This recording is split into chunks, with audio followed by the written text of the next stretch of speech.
අද ඉතින් ගමේ මගේ උදේ වරුව ගෙවුන හැටි බලමුද මෙන්න මේ විදිහට. ඉතින් උදේම මිදුලතු ගා ගන්නවා තමයි. ඔයාලා මේ දකින්නේ. ඉතින් මේ රාජකාරිය කරලා ඉන්න ඕනේනේ කොයි දේත් කරන්න කලින්. ඉතින් ඔන්න මිදුලතු ගා ගන්න හදන්නේ. ඉතින් චුට්ටක් තෙතමනේ තියෙනවා ඊයේ රෑ හොඳටම වැස්ස නිසා ඒ උනාට ඒක බැලුවේ නෑ. අතු ගෑවිට පස්සේ දඩි බිඩි ගාලා මෙන්න මේ විදිහට ගියේ අතු ගාගෙන මෙන්න මේ විදිහට ලෑස්ති වෙන්නේ ලොකු වැඩක් කරන්න ඕගොල්ලෝ එක්ක ගිහිල්ලා යන්න එහෙනම් මෙන්න මේ විදිහට ගස් ලැබු කඩා ගන්න මේ යන්න හදන්නේ. ඉතින් උසත් නෑ ගහ සයිස් එකට මාව ඔන්න ඔය විදිහට ඉතින් කඩා ගත්තා. එකක් ඉතින් වැටුණත් එක්ක මම ඒකත් ගිහිල්ලා ඔන්න දැන් ඇහිඳන් එනවා. මෙන්න මෙහෙම ඉතින් නේද මේ වගේ දෙයක් ඉතින් කඩා ගන්න තියනවා කියන්නේ හරිම සතුටක් සිතට. ඊට පස්සේ මෙන්න මේ විදිහට කොච්චි ටිකක් කඩා ගන්නවා. අපේ ගෙදර දැන් අද උයන්න කොච්චි කියන්නේ වංජන වලට දාන කොච්චි ඉවර වෙලා. ඉතින් මේ හීන් කොච්චි මෙන්න මේ විදිහට ගස් දෙක තුනක් වවා ගන්න ගෙවල් වල හරීම වටිනවා.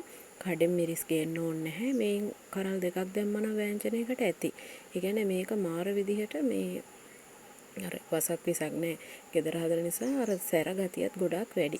මේකේ ඉදිලා තියෙන්නේ. මේකේ කොච්චි අරන් තමයි මම කොච්චි සම්බෝල හදන්නේ. ඒක ටිකක් ඉදෙන්න දීලා තියෙන්නේ. පේනවනේ ඔයාලට. ඒකෙන් කුරුල්ලොත් ඉතින් කාලා යනවා. ඒකට කමන්නේ ඒගොල්ලොත් කන්නේ පැයි.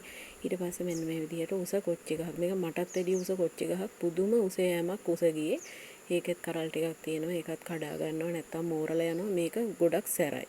මේ මම කලින් පෙන්නපේවට වඩා සැරයි. ඒ නිසා වැඩි මෝරන්න කලින් කඩන්න ඕනේ.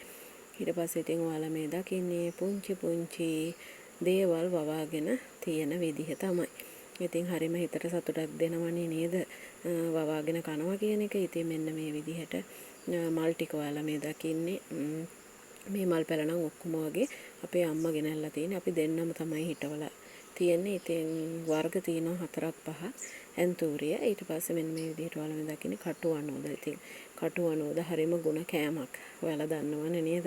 ඉතින් කටුවනෝද වල හරියට දිමියෝ ඉන්නවා. මේකෙත් ඒ වගේම තමයි යාළුවනේ දිමියෝ.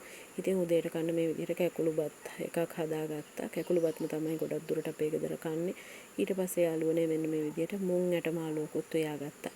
ඊට පස්සේ ඉතින් මෙන්න මේ විදිහට දැන් අර කඩාගෙන ආපු ගස්ලබු ගෙඩියක් තමයි මම මේ ෆ්‍රෙෂ් පිට. ඉතින් මේව හරි ෂෝක් ගමේ දේවල් නේද? ඉතින් මේක ටිකක් අර රතු පාට, තැඹිලි පාට නෙමෙයි නිකන් ලා කහ පාට වගේ ගස්ලබු ගහක ඒ කියන්නේ ගෙඩි. ඉතින් මෙන්න මේ විදිහට තමයි ඒක ඇට ටිකක් අයින් කරලා මම මේ කන්න තමයි ලෑස්ති වෙන්නේ. ඉතින් මේක නම් ගස්ලබු ගෙඩියෙන් 3 කාලක්ම කෑවේ මම ඉතින් සාමාන්‍යයෙන් මේ වගේ දේවල් පළතුරු කන්න හරිය කැමතියි. ඉතින් මගේ වීඩියෝ බලන්න, subscribe වෙන්න.